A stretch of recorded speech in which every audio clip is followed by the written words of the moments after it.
네, 안녕하십니까. 아무래도 중국이 뭘 잘못 먹은 것 같습니다.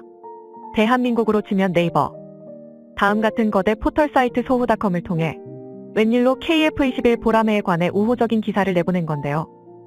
해당 매체는 한국의 개발 속도는 정말 대단하다. KF-21은 첫 비행부터 성공적이었다라며 지난 2022년 7월 초도 비행에 성공한 KF-21이 고작 반년 만에 시제 4호기까지 비행 테스트에 성공했다며 대한민국의 비약적인 발전이 놀랍다고 보도했습니다. 또 전 세계적으로 4.5세대 수준의 초음속 전투기를 개발할 여력이 있는 나라는 거의 없으며 대한민국이 상당히 특수한 경우라고 강조했습니다. 이쯤 되니 슬슬 무서워지기까지 하는데요. 대한민국이 잘 나갈 때마다 온갖 트집을 잡아대며 못 잡아먹어 안달인 중국이 아무 이유도 없이 KF-21을 칭찬할 리 없기 때문입니다. 아닌 게 아니라 후속 기사까지 읽어보면 대한민국 KF-21에 대한 긍정적인 보도가 사실 교묘한 연막작전에 불과하다는 사실을 알 수 있는데요. 그래서 준비했습니다.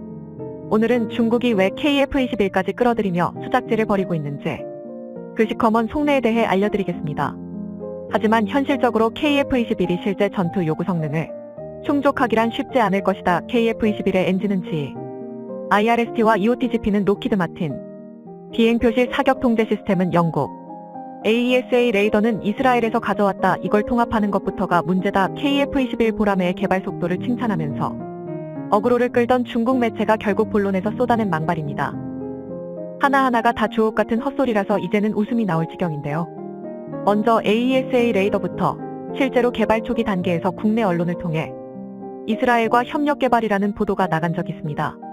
이후 해당 기사가 일본으로 건너가면서 한국과 이스라엘이 KF-21 AESA 레이더를 공동 개발했다는 내용으로 와전되었는데요.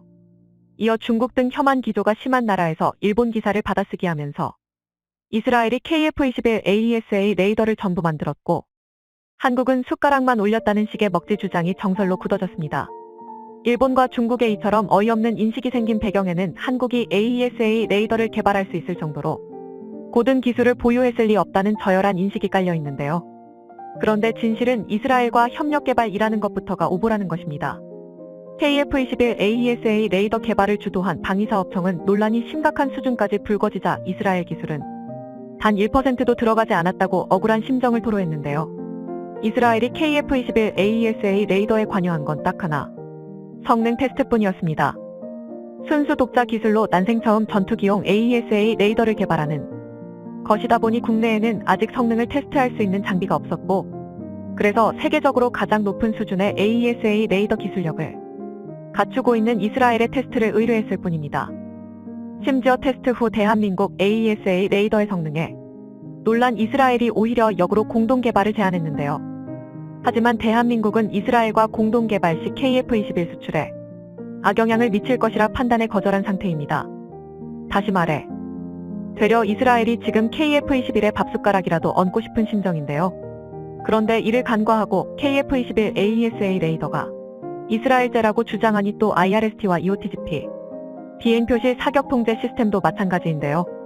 IRST와 EOTGP는 우리가 분명 로키드 마틴의 장비를 롤모델로 삼은 건 맞지만 하나 시스템이 개발한 명백한 국산 장비입니다.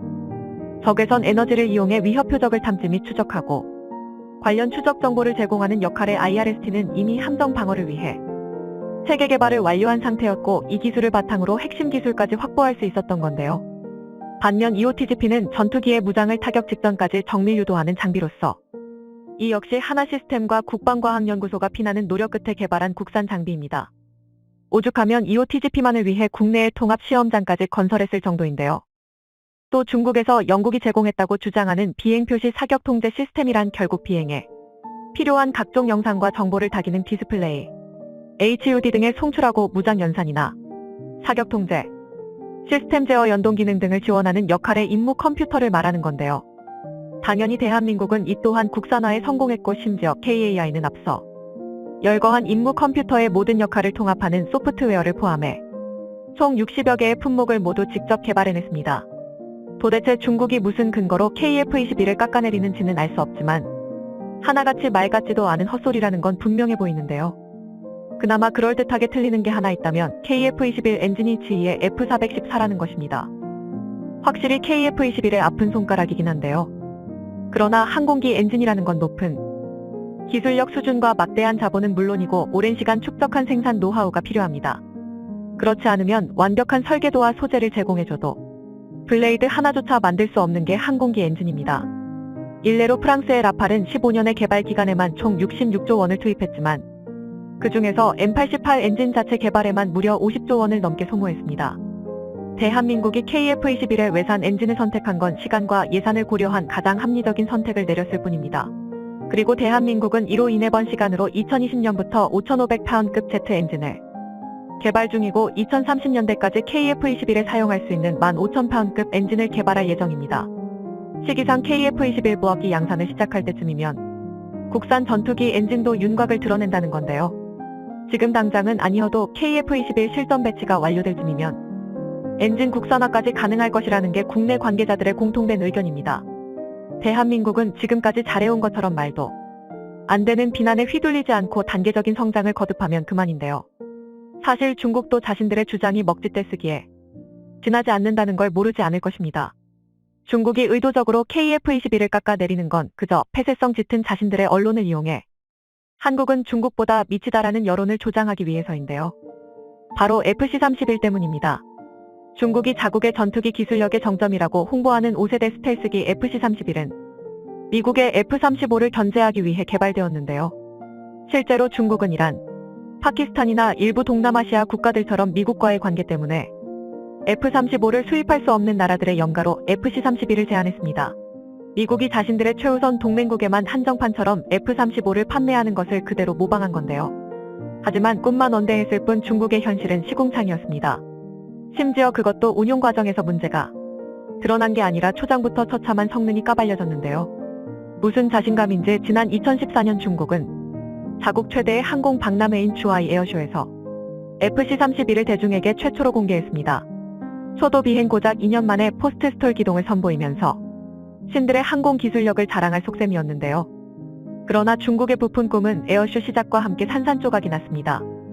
아니나 다를까 FC-31은 활주를 위해 엔진을 점화한 순간부터 엄청난 매연을 뿜어대기 시작했고 기동과 스텔스 성능에서까지 모두 총체적인 문제점을 드러냈습니다. 다수의 전문가는 FC-31의 매면이 엔진의 오버드라이브 때문에 생기는 전형적인 현상이며 파일럿이 기술을 유지하는 데 어려움을 겪었다는 걸 지적했는데요. 이런 기수 들림 현상은 제20대부터 꾸준히 나타나던 중국 전투기의 고질병이었습니다. 오죽하면 J7, FC-1, J20 등을 도입하며 중국 전투기 단골이 된 파키스탄마저도 FC-31 도입을 전면 취소했을 정도인데요. 파키스탄 입장에서는 이게 정말 신의 한 수였던 게 2012년 초도 비행을 시작한 11년이나 지났음에도 여전히 FC-31은 실전 배치에 실패 중입니다. 게다가 이제는 아예 기존 공군기로 운용하려던 계획을 포기하고 해군용 함재기로 개발하겠다며 설치고 있는데요. 중국군 내에서도 FC-31을 가지고 공군과 해군이 폭탄 돌리기를 하고 있습니다. 이런 중국이 KF-21의 성능을 가지고 활과활부할 수 있다고 생각한다는 것 자체가 웃기지도 않는 일인데요. 그런데 다수의 전문가는 FC-31이 이런 꼴이 될 것을 그도 그럴 게 FC-31이야말로 충분한 기술 숙련도 없이 무작정 전투기부터 만들면 어떤 일이 벌어지는지 가장 잘 보여주는 사례인데요. FC-31은 미국의 F-35 설계 자료를 해킹해서 주입과 수직 미익, 에어 인테이크, 레이더 돔 등 대부분의 설계 구조를 그대로 베껴 만든 전투기입니다. 사실 수렴 진화가 일어나는 첨단 무기 시장에서 단순히 저런 모양으로 만들면 5세대 스텔스기를 만들 수 있구나 하는 식으로 디자인을 참고하는 건 흔한 일입니다. 이미 최선의 정답이 제시되어 있다면 이를 롤모델로 삼지 않을 이유가 없는데요. 그러나 중국은 F-35의 외형을 참고해서 자국의 기술 수준에 맞춰 설계를 변형한 게 아니라 하나부터 10까지 주먹구구식으로 빼다 박아버렸습니다. 그러다 보니 옷에 몸을 억지로 끼워 맞춘 것처럼 온갖 결함이 발생할 수밖에 없는데요. 더군다나 중국의 전투기 기술력이라고 하는 것도 사실은 진다 러시아에서 훔쳐온 것들입니다. 일례로 러시아의 국방과학연구소 좀 민 로스텍의 지적재산권 프로젝트 책임자는 2019년 중국이 지난 17년 동안 무려 500여 개 이상의 전투기 기술을 무단으로 복제해갔다고 폭로했는데요. 그 중에는 항공기 엔진이나 함재기 이함 구조 설계 방식 등 민감한 핵심 기술들이 대거 포함되어 있었습니다. 이후 러시아는 2021년 수호이 체크메이트를 공개하면서 더는 중국의 최신 전투기를 판매하지 않겠다며 방산시장 단교를 선언해버렸는데요.